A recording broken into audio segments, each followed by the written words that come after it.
आज मेरी बेटियां आज रोडों पर निकले हैं।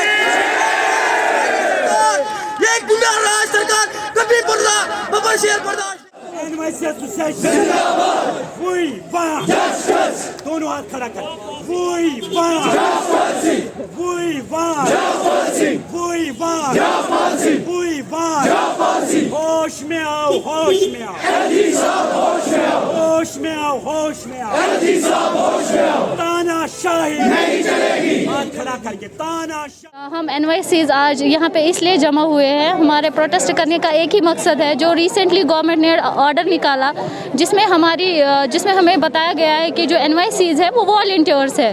पहले मेरी समझ में ये बात नहीं आ रही है कि क्या इनको वॉलंटियर्स की डेफिनेशन नहीं मालूम है कि ये जानबूझ के कर रहे हैं। वॉलंटियर्स का मतलब होता है कि वो अपनी मर्जी से काम करते हैं, जहाँ उनकी मर्जी होती है वो वहीं पे काम करे। लेकिन हम तो पिछले 12 सालों से गवर्नमेंट डिपार्टमेंट्स को सर्व कर रहे हैं। हम 14 डिपार्टमेंट्स में हैं जो अच्छे अपनी ड्यूटीज़ अच्छे ईमानदारी के साथ दे रहे हैं। मुझे समझ में नहीं आ रहा है कि गवर्नमेंट ने हमें एम्प्लॉय से वॉलंटियर बना दिया। मुझे समझ में नहीं आ रहा है ये लोग इतने कंफ्यूज क्यों हैं।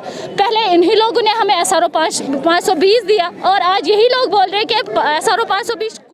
आज हमने सिन्नर में प्रोटेस्ट रखा है। NYC जम्मू कश्मीर के सारे यहाँ पे इकट्ठे हुए हैं।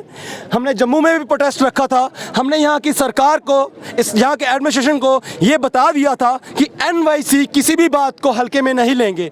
NYC को इन्होंने समझा क्या है कि 13 साल इनको काम लेने के बाद इनको बाहर निकाल देंगे।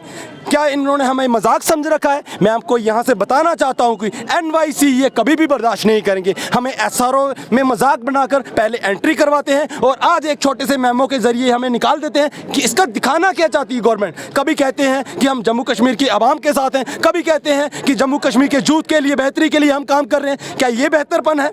क्या ये दिखाना चाहती है कि हम जम्मू कश्मीर के आवाम के साथ ये कर रहे हैं? मैं आपके जरिए, आपके मीडिया भाई बहन, आपके जरिए मैं पूरे जम्मू कश्मीर को बताना चाहता हूँ, यहाँ के एडमिनिस्ट्रेशन को बताना चाहता हूँ, ये हरगिज़ बर्दाश्त नहीं होगा। हमने यहाँ से ये प्रोटेस्ट की कॉल शुरू हो गई है। हमारे NYC साथी पंचायत लेवल पे बैठे हुए हैं और हर पंचायत से ये आवाज़ उठेगी और ये आवाज़ ऐसे क्रांति का लेवल लेगी कि पूरे हिंदुस्तान में भारतीय जनता पार्टी को जवाब देना मुश्किल हो जाएगा कि ऐसे झूठे वादे जो इन्होंने हमारे साथ किए हैं ये पछताएंगे कि NYCs को हमने ये ऐसा क्या कर दिया, ये कौन सी क्रांति निकलाई जिन्होंने हमें ही खत्म कर दिया। और मैं ये बता दूं कि बीजेपी के लिए खात्मा होगा अगर NYC का इन्होंने मसला हल नहीं किया।